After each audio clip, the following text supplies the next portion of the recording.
Assalamualaikum Bre, selamat datang kembali di Guru Gembul Channel. Sekarang di sini saya ada papan tulis untuk menjelaskan satu fenomena yang cukup unik dan ironi di Indonesia, yang banyak sekali dipertanyakan oleh netizen, yaitu kenapa bangsa Indonesia yang dianggap sebagai salah satu bangsa paling religius di dunia, tetapi juga korupsinya banyak, kriminalitasnya banyak, melakukan hal-hal ilegal juga banyak. Nah, saya pengen memberikan kepada Baraya semacam bagan agar Baraya benar-benar paham apa alasan kenapa masyarakat Indonesia itu begitu ironi. Yuk, kita mulai ya.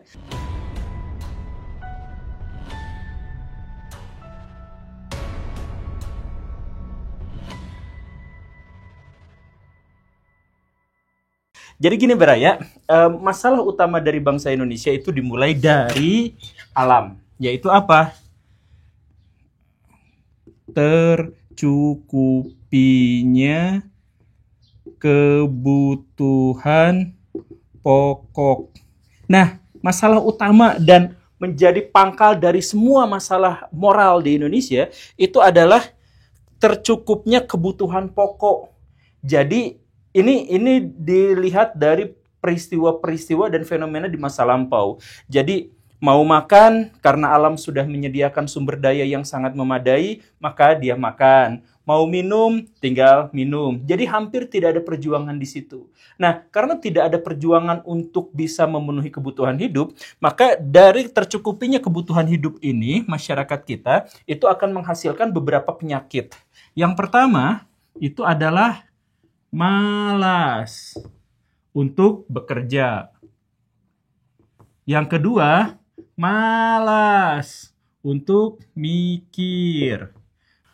Yang ketiga adalah resisten terhadap tantangan. Jadi gak suka sama tantangan, takut sama tantangan karena sudah biasa seperti ini. Kemudian berikutnya apa? Tidak mengembangkan literasi. Nah, gini, ini penting ya. Ketika kebutuhan hidup kita itu sudah terpenuhi, maka kita tidak memiliki motif untuk menulis dan membaca. Kenapa? Karena sebenarnya menulis itu dilakukan oleh orang-orang yang gagal. Misalkan gini, saya berburu kijang, gagal, tapi lapar, maka berburu lagi. Gagal, berburu lagi, gagal lagi. Nah, ketika dia berhasil untuk ke-10 kalinya, dia kan nggak mau memulai kegagalan itu berulang-ulang pada masa berikutnya. Maka dia harus menulis apa yang membuat saya berhasil. Misalkan, oh jebakan semacam ini berhasil, jebakan yang itu gagal. Maka menulis itu sebenarnya adalah muncul dari tradisi orang-orang yang sering gagal. Jadi kalau misalkan orang udah terlalu mudah untuk hidup, maka dia itu cenderung untuk tidak mau menulis dan cenderung tidak mau membaca. Itu urusannya. Kemudian masalah berikutnya itu adalah dia menjadi masyarakat perenung.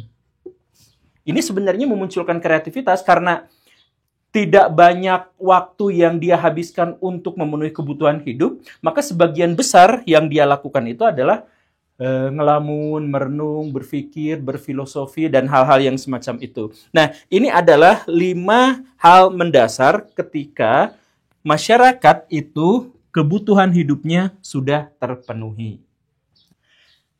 Nah, lanjut, masalah yang ke-6 itu adalah, maka orang yang dimaksud itu adalah enggan konflik. Kenapa tidak mau berkonflik? Kenapa masyarakat yang hidupnya sudah terpenuhi itu dia tidak mau berkonflik? Karena dia tidak punya motif untuk konflik. Jadi misalkan ya, di negara-negara Timur Tengah, untuk mendapatkan sejumput air sumur, itu mereka harus berperang satu sama lain. Karena populasi yang menuntut adanya sumber daya alam lebih banyak daripada sumber daya alam itu sendiri. Sehingga untuk mendapatkan sumber daya alam dan jaminan atas sumber daya alam mereka, maka mereka harus berperang satu sama lain. Mempertahankannya atau merebut sumber daya dari pihak lain. Tapi kalau misalkan ada di sebuah wilayah yang pemenuhan kebutuhan pokoknya itu sudah selesai, sudah terpenuhi, maka orang nggak usah berkonflik. Misalkan rebutan sumur. Ngapain rebutan sumur? Tinggal di sini gali tanah ada airnya, di sana ada airnya, di mana-mana ada airnya. Ngapain berkonflik?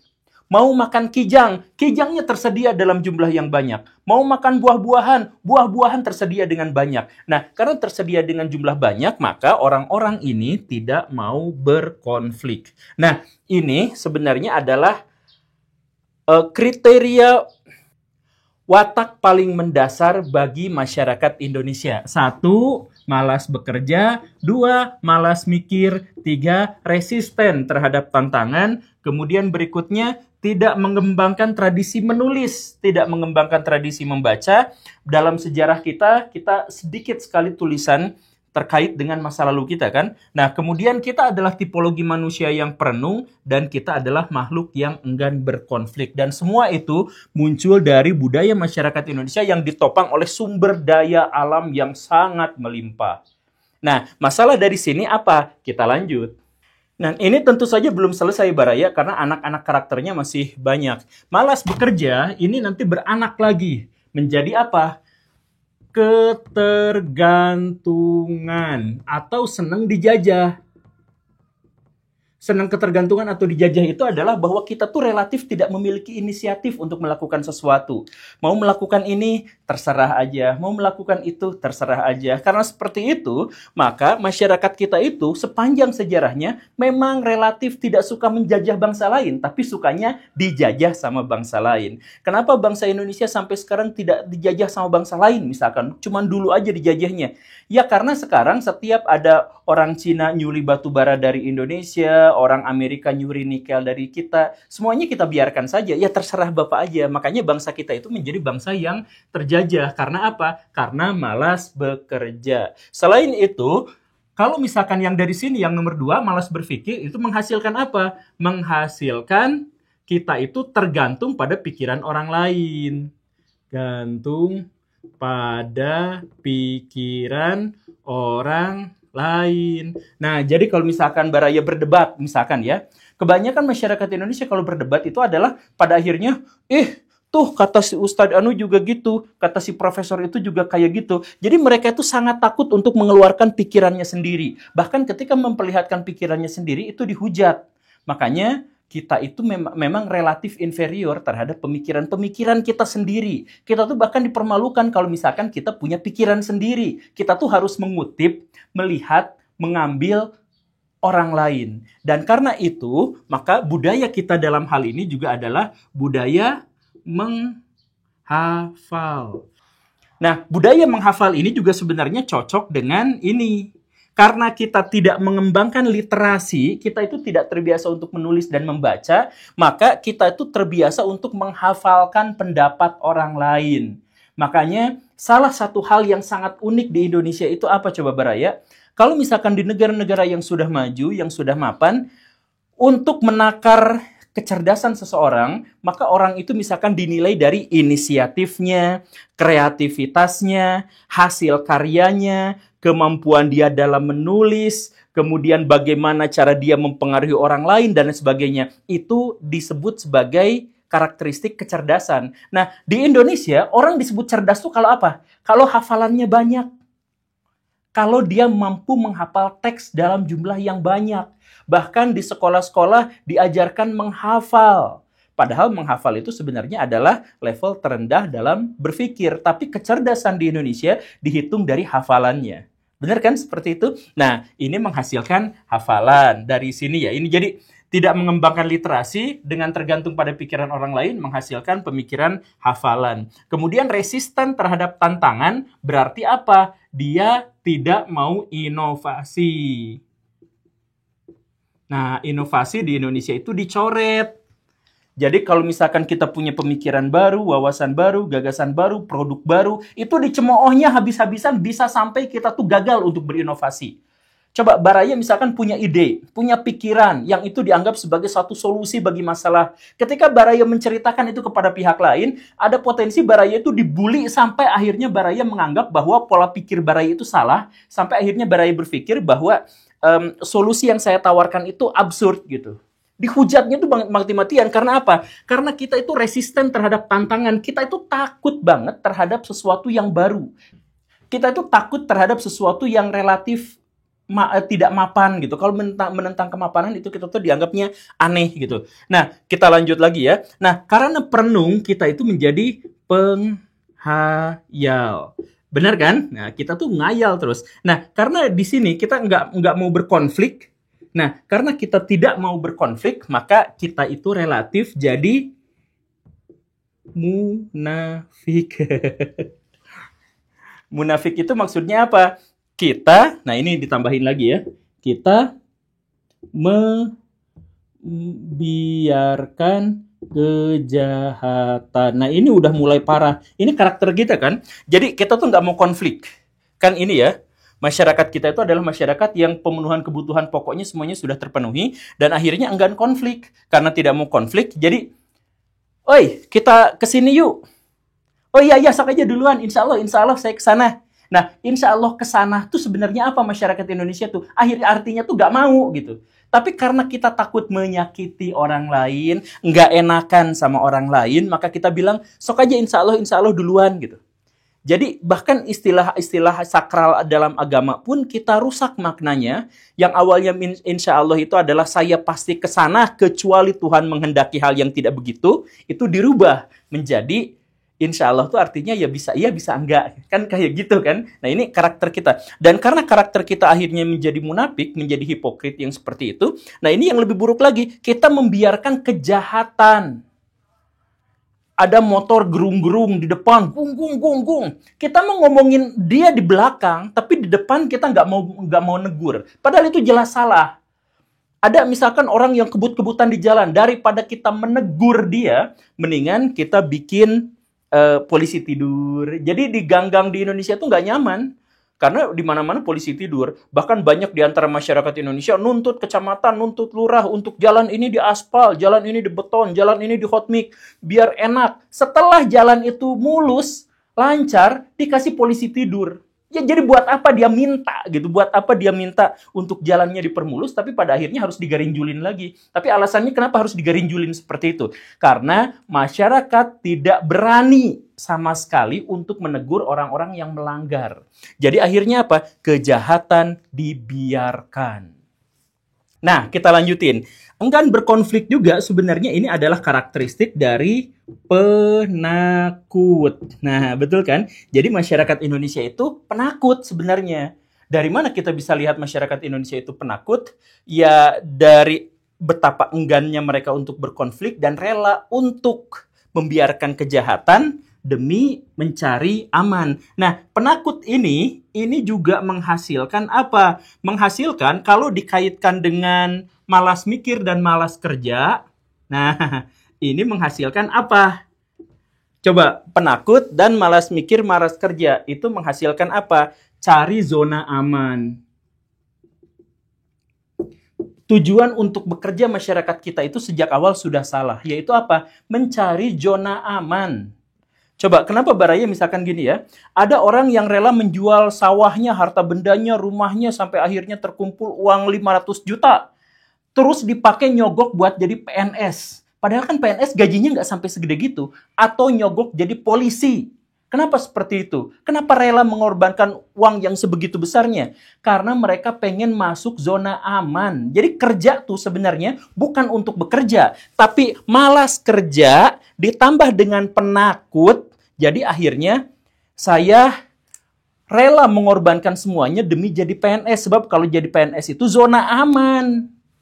Mau kerja sejelek apapun, tetap dipertahankan. Mau kerja atau gak kerja pun, tetap dipertahankan. Baraya nanti dapat tunjangan, Baraya nanti dapat pensiun, Baraya nanti dapat gaji ke-13 dan atau ke-14 dengan kepastian karir yang terus-terusan nanjak. Aman banget kan? Gak usah ngapa-ngapain, aman. Nah, ini sebenarnya muncul zona aman seperti ini tuh dari rasa takut dan kemudian malas kerja.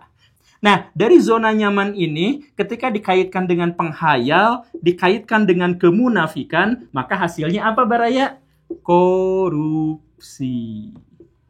Ya, nah, lanjut.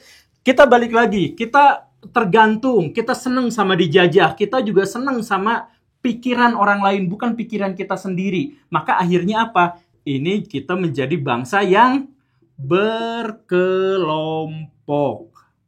Berkelompok itu apa? Berkelompok itu sesederhana Baraya, kalau Baraya belum nikah di usia 26 tahun, Baraya akan selalu ditanya sama orang-orang, kapan nikah, kapan nikah, kapan nikah, kapan nikah. Kalau Baraya sudah nikah dan kemudian selama 5 tahun belum punya momongan, maka kapan isi, kapan isi, kapan isi, kapan isi. Kalau misalkan Baraya sudah punya 1 anak, kemudian Baraya dalam waktu 5 tahun masih belum punya anak berikutnya, kapan diadian, kapan kasih adik, kapan diadian, kapan kasih adik, dan seterusnya. Kenapa sih masyarakat tuh begitu kepo sama diri kita sendiri? Karena masyarakat itu berharap bahwa kita tuh harus sama dengan mereka.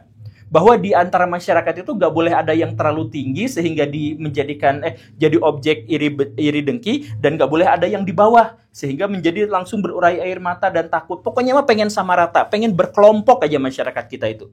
Ya kan? Nah, kita lanjut. Sekarang Baraya pikirkan, males kerja ditambah males mikir dengan inovasi yang tidak ada, tetapi dia adalah seorang penghayal luar biasa. Maka hasilnya itu, ini ditambah-tambahin ya, hasilnya konsumerisme. Iya kan? Konsumerisme inilah yang nanti beranak juga menjadi korupsi. Karena bayangkan Baraya tuh males kerja, males untuk berkonflik, tidak mau berhadapan dengan tantangan. Tetapi Baraya adalah seorang penghayal, seorang perenung. Baraya itu membanding-bandingkan diri dengan orang lain. Maka yang terjadi itu apa? Baraya konsumerisme, dan itulah yang terjadi di Indonesia. Semua manufaktur, semua pabrik-pabrik di Indonesia susah bisa bertahan, apalagi bersaing dengan negara-negara lain. Karena apa? Karena bagian produksi kita lemah, tapi bagian membeli, kita adalah salah satu pembeli terbesar di dunia. Bahkan sampah dari Belanda kita beli dibawa ke sini. Bertonton, berjuta-juta ton dibawa ke Indonesia. Kita beli sampah Baraya. Jadi apapun urusan beli kita tuh mau. Tapi urusan memproduksi kita nggak mau. Gitu kan? Jadi kalau misalkan Baraya lihat mobil orang, hal pertama yang dipikirkan adalah kapan itu kebeli ya? Kan gitu. Kalau misalkan Baraya lihat orang Amerika atau orang Jepang ngelihat seperti itu teh, kapan saya kira-kira bisa bikin yang macam itu ya gitu. Makanya masyarakat kita tuh gitu. Nah, karena misalkan kita adalah konsumeris dan manusia itu berkelompok, maka menghasilkan apa? Nah, ini menghasilkan feodalisme. Menghasilkan feodalisme. Jadi masyarakat itu ada di hierarkinya. Nah, ditambah ketika masyarakat kita menjadi masyarakat penghafal, maka jadi apa? Bodoh. Saya mohon maaf, tapi ya bodoh saja. Berarti dia tidak mau berinisiatif kan? Dia tidak mau berkreasi kan? Dia hanya maunya ya hasilnya bodoh gitu, karena justru menghafal apa-apa yang ada dari masa lampau. Dan kalau misalkan feodalisme ditambah dengan menghafal, ini menghasilkan apa? Menghasilkan pensakralan masa lalu. Sakral masa lalu. Jadi orang Indonesia tuh apa-apa tuh nenek moyang saya, leluhur saya, tapi terkait dengan masa depan mereka abai. Dan ini menghasilkan apa? Menghasilkan adab yang salah. Di antara adab yang salah itu apa? Adab yang salah itu adalah anak harus nurut kepada orang tua, kalau tidak durhaka. Tapi ketika orang tua bertanggung jawab kepada anaknya, itu tidak ada tuntutan. Jadi gak ada cerita orang tua durhaka pada anak tuh, gak ada ceritanya. Karena apa? Karena pikirannya adalah si anak generasi sekarang harus tunduk pada generasi yang sebelumnya. Orang tua harus tunduk patuh pada generasi yang sebelumnya. Gitu aja terus, karena orientasinya adalah masa lalu. Kenapa seperti ini? Karena dia berkelompok dan dia menghafal. Dan dia tidak mau berinovasi. Karena tidak mau berinovasi. Kenapa tidak mau berinovasi? Karena mana? Ini tantangan. Nah ini nih. Ini tantangan. Nah, kayak gitu. Jadi masyarakat kita itu tidak mau melihat masa depan, pengennya melihat masa lalu. Pengen tuh lihat kebesaran bangsa Indonesia. Saking sakralnya kita pada masa lalu, kita tuh sampai bikin cerita-cerita palsu soal Atlantis ada di Indonesia, Lemuria ada di Indonesia, Hitler matinya di Indonesia, Nabi Sulaiman itu adalah orang Jawa. Saking-sakingnya kita tuh berusaha mensakralkan masa lalu kita. Bahkan di Indonesia banyak juga orang-orang yang dihargai karena masa lalunya. Bukan karena masa sekarang. Jadi ada orang misalkan nggak becus, nggak pinter, nggak baik, nggak bermoral. Tapi karena dia adalah anak kiai, disebutnya Gus, dia bisa ngumpulin massa dalam jumlah besar. Serusak apapun moralnya, serusak apapun etikanya. Karena apa? Lihatnya masa lalu.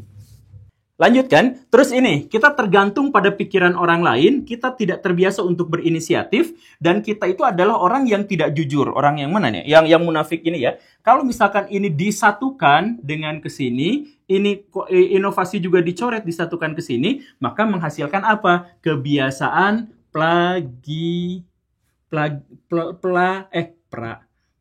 plagiatisme atau plagiasi. Yang gitulah, plagiat. Nah, orang Indonesia itu senang nyontek, senang copy paste, senang plagiat. Kenapa senang plagiat? Dia dituntut berinovasi, tapi dia malas untuk berinovasi, tidak mau untuk berinovasi, dan dia takut kalau pikirannya beda sama orang lain. Maka dia pikirannya harus sama dengan orang lain yang sudah pasti. Maka dia menghasilkan plagiatisme. Jadi apa-apa tuh nyontek, apa-apa tuh yang penting ada, apa-apa tuh yang penting bisa diterima sama masyarakat. Kan begitu. Karena ini plagiarisme ditambah bodoh, kesakralan terhadap masa lalu dan feodal, ini menghasilkan apa, Cik?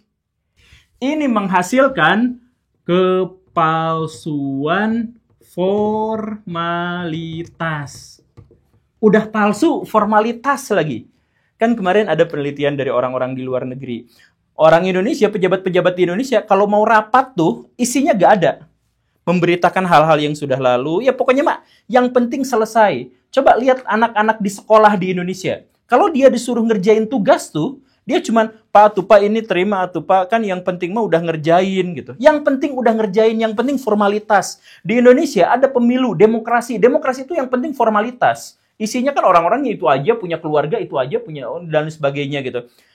Sekitar 30% dari pejabat-pejabat di Indonesia bisa naik tahta sebagai pejabat itu gara-gara orang dalam, gara-gara ada istrinya, ada suaminya, ada ayahnya, ada mamahnya, ada mertuanya yang sebelumnya sudah jadi pejabat. Cek tentara-tentara di Indonesia. Itu juga tentara-tentara di Indonesia itu diterima karena misalkan bapaknya juga ada yang seperti itu, bahkan presiden di Indonesia juga seperti itu gitu. Jadi apakah itu bertentangan dengan etika? Tidak, tapi yang jelas itu tidak demokratis. Karena apa? Ya karena formalitas, isinya masyarakat yang feodal, ini masyarakat feodal gitu kan. Tapi dikasihnya jadi akhirnya menjadi formalitas gitu. Lanjut lagi, kita lihat ke bawah ya, ini sebenarnya bagannya rada kacau gitu ya. Nah, masyarakat Indonesia kan penakut. Nah, kenapa setelah penakut itu menghasilkan apa? Pasrah. Apa-apa mah pasrah. Pokoknya mah udah aja segini aja gitu ya. Nah, pasrah ini menghasilkan apa? Religius. Pasrah yang pertama itu religius dan kemudian apatis. Jadi setelah apatis apa? Membiarkan kejahatan. Jadi membiarkan kejahatan itu muncul dari kemunafikan dan apatis. Dari kepasrahan. Jadi kemarin saya bikin video tentang Banten. Orang Banten itu adalah orang yang apatis terhadap korupsi. Jadi ketika mereka tahu bahwa pejabat mereka korupsi, mereka tahu bahwa mereka menang pemilu dengan cara yang curang, biarin aja dah. Kita mah sebagai orang bawah, nggak ngerti apa-apa, gitu kan. Nah, itu tuh apatis kan, sebenarnya udah pasrah, udah apatis. Nah, kemudian ini tuh menghasilkan religius, dan religius itu bukan hanya dihasilkan dari kepasrahan dan keapatisan, tapi juga dari, mana tadi? Dari si penghayal, kemudian dari zona aman, dari konsumeris, dari berkelompok. Nah, jadi kereligiusan di Indonesia itu sebenarnya bukan spiritualis, tapi sosial. Makanya orang Indonesia mah ketika misalkan ada pihak mayoritas yang mualaf, luar biasa seneng gitu, karena mereka tuh menganggap temennya, kelompoknya, golongannya menjadi lebih banyak gitu.